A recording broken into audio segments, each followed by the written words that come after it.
Avant de découvrir l'or, il faut franchir ce bloc d'acier étincelant, cette muraille de 7 tonnes. Passer cette porte blindée, on pense déjà toucher le métal précieux.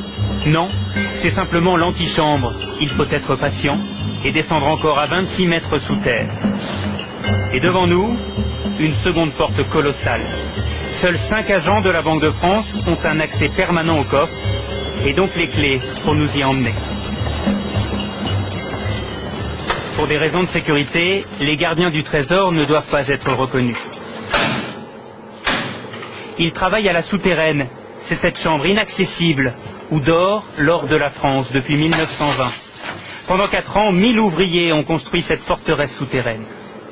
Dans la souterraine de la Banque de France, l'or se présente sous 2 aspects. Vous avez la barre, elle pèse 12,5 kg. Cela représente à peu près 250 000 €. Et vous avez quelque chose de beaucoup plus léger, le lingot. Le lingot pèse 1 kg pour à peu près 20 ou 25 000 €. Et au total, 2500 tonnes d'or reposent sur ces étagères. Cela représente 54 milliards d'euros.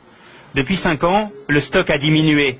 La France a vendu 500 tonnes d'or pour acheter des devises en dollars et en yens. Et alors, c'est quoi votre travail ici? On manipule énormément. Nous ne sommes que 3 en France à le faire.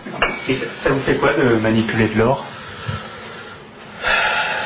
D'abord c'est beau, et puis c'est mythique. Il faut le voir, il faut l'entendre aussi, parce que on dirait du cristal.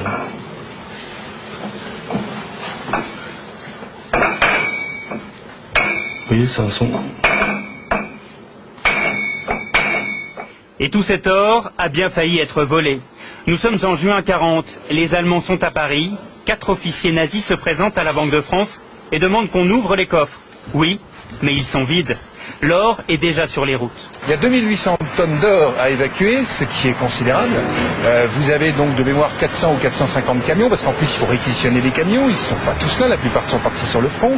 On fait ça de nuit, et puis là donc on file vers les ports, et puis donc après on partait vers Dakar, vers les Antilles, vers les États-Unis, qui sont les 3 grandes destinations.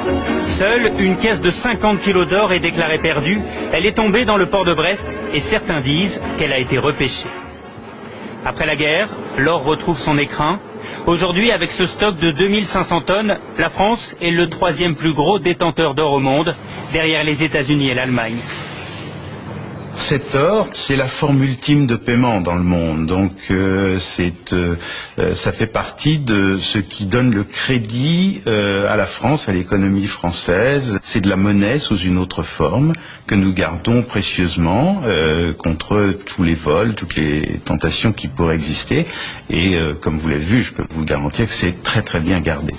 Jamais des cambrioleurs n'ont essayé de rentrer. C'est de toutes les manières impossible. Avant de ressortir, nous longeons ces caisses en aluminium, encore de l'or. Et puis, au détour d'une salle, des sacs de pièces sonnantes et trébuchantes. Des dollars qui rappellent la ruée vers l'or. Notre voyage au royaume de l'or aura duré 2 heures, avant de remonter vers le monde extérieur.